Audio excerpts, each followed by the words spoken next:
Then I started looking at, the possibility of coming to Korea. Oh, and there's Yonsei here, which is one of the top universities here. So I go to One University. My dad actually wanted me to go there. See, your dad knows class. But then his Korean partners told him that Yonsei would be better. Okay, first of all, hey, stop laughing. It's not funny.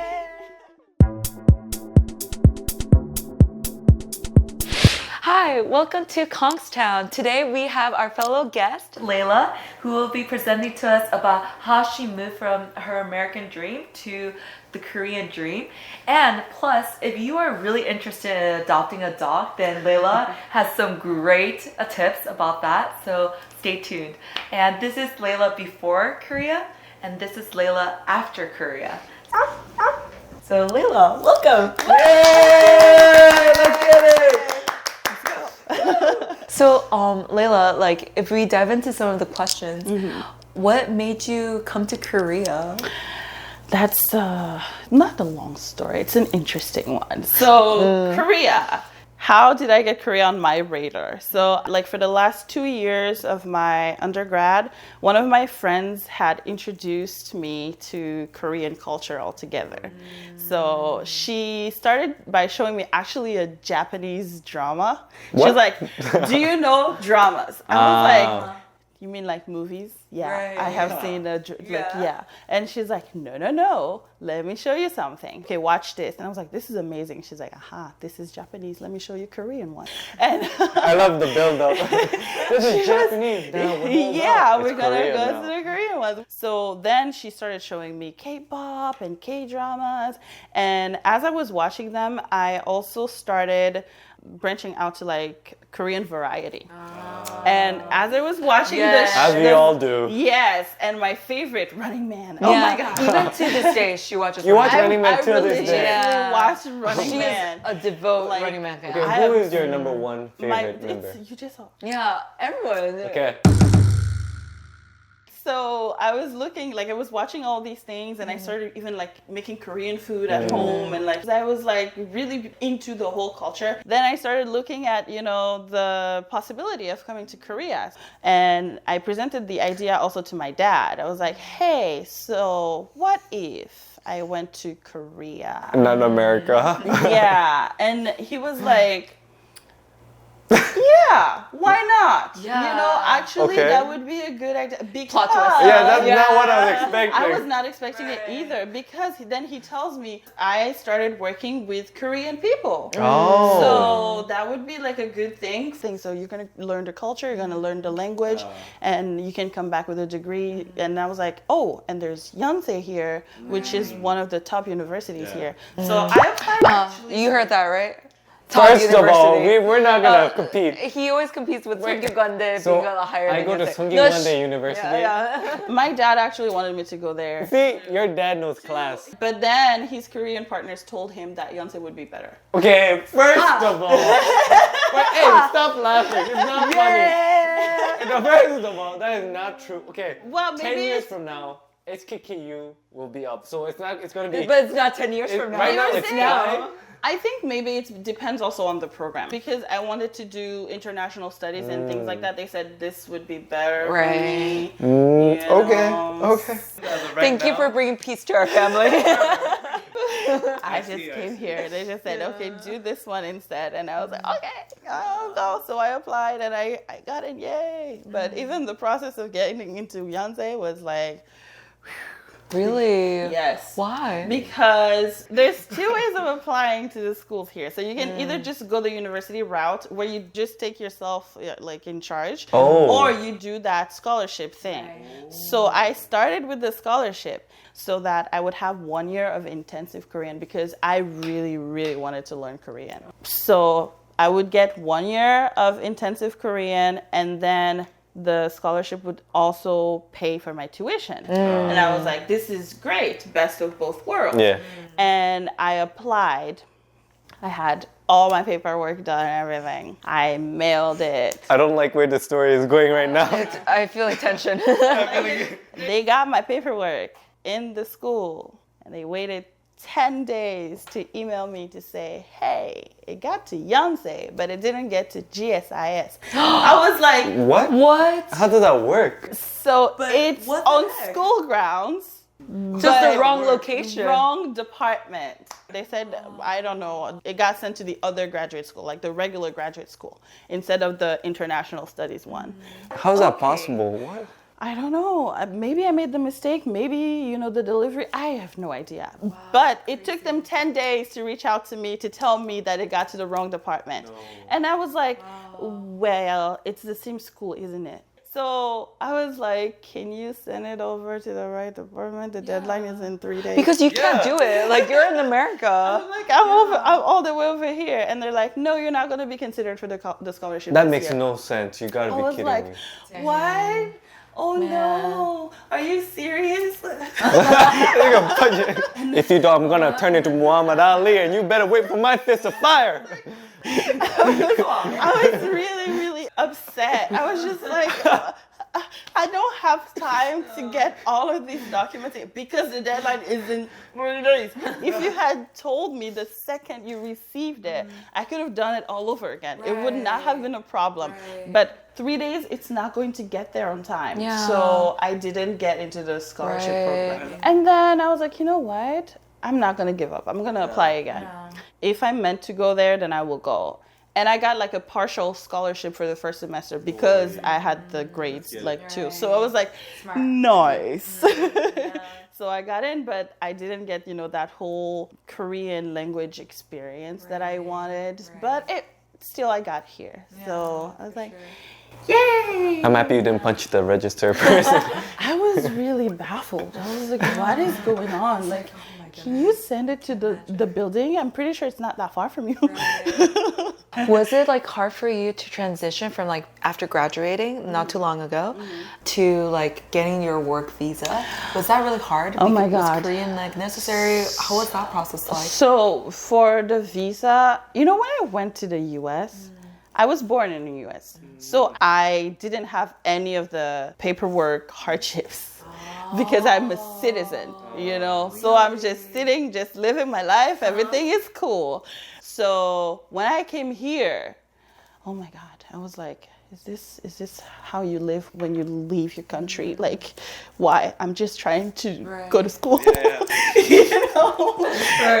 hardships. So after graduating, I had to get like an E2. So from the D2 to my E2, I was lucky enough that my boss said, I will just give you the visa. So they did the paperwork, and I was working with the lawyer for that. So I'm an American citizen trying to teach English here.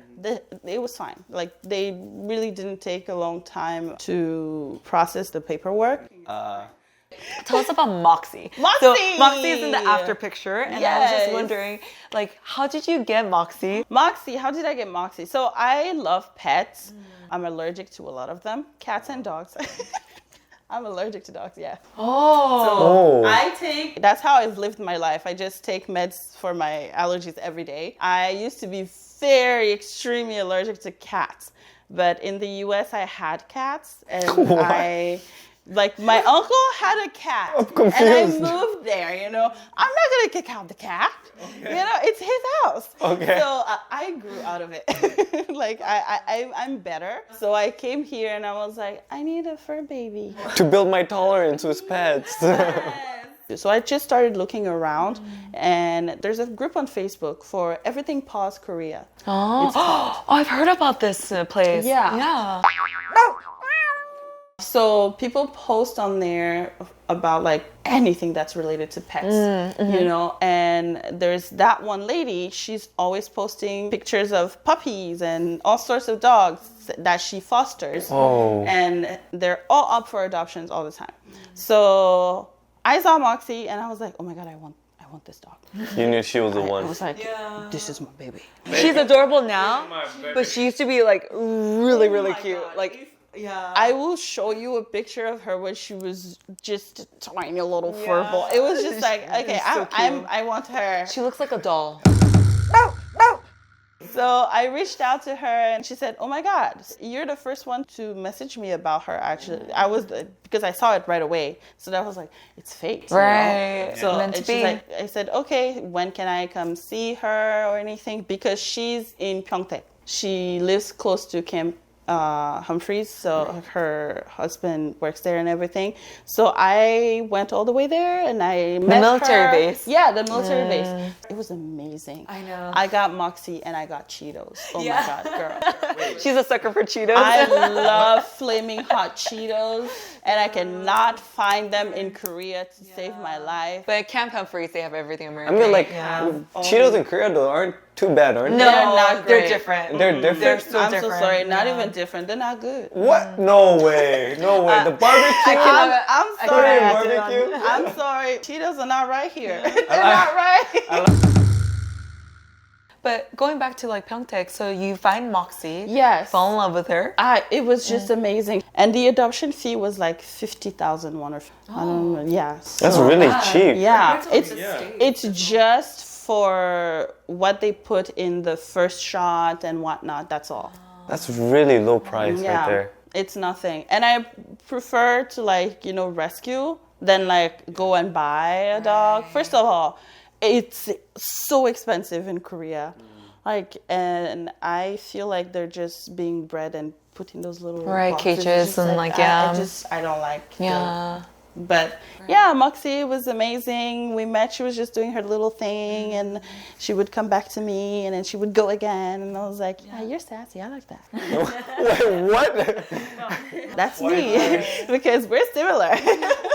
We're very similar. She doesn't listen, she's stubborn and she's just like, but sometimes she's so sweet. right. She loves me. I can tell she loves me. She adores you. And I love her Yeah. too. But she needs to listen. Yeah. So, Leila, so how was housing? Like finding housing with having a dog, Okay, so like for you? Because we live Korea in is apartments. not very Right. dog or pet friendly altogether. It's like all the realtors I've talked to say nobody wants a pet inside of the house unless like maybe you own your own house. Like it's different. Officetels are better for pets because in the same building you have different owners per unit. So if the owner is fine with you having a dog, then you're fine. The one that I found, like on my floor, there's like 5 dogs. So Wow. yeah.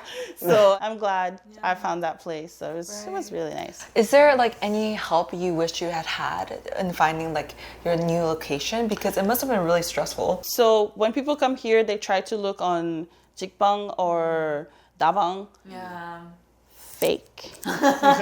Do not Fake, ladies go and gentlemen. on those things. Everything is fake on those apps. Apparently, they just put prices like super low so that they can lure you in, and then those companies are going to tell you, yeah, no, this is what you want. Right. This is kind of like catfishing. Yeah, it's really bad. It was really stressful. I had good help in my realtor because he speaks English and he's also customer oriented. He's more like, do you like this place or not? If you don't like it, then we find another one. You know, it's not like, oh, I'm making the commission, so I don't care. So we looked at, 30 places before. And he would always keep me updated, like, oh, I found something, but I don't know if it's going to be big enough for you. Or I found something, but I don't think that the building is good, so you should not take it. Oh. Even if the price is good. You know, he was communicating. Very honest. Yeah, he was communicating. Even when I went inside of the place I'm at right now, he said, do you like it? And I was like, yeah, it's fine. And he was like, That's not a good reaction. I don't know if you love it. So he was right. It's not like the best place ever, but I had to move at that point. And I was getting tired. Yeah, like you were willing to compromise at that point. He was like, okay, if you want it, then just let me know. But if not, we can keep looking. I guess it just shows how like having a really good realtor is really important. It is important because people will scam you. They are, oh my God, there was apparently a operation going on with a lot of realtors in Gangnam area at some point. Yeah. A friend of mine almost got reeled into.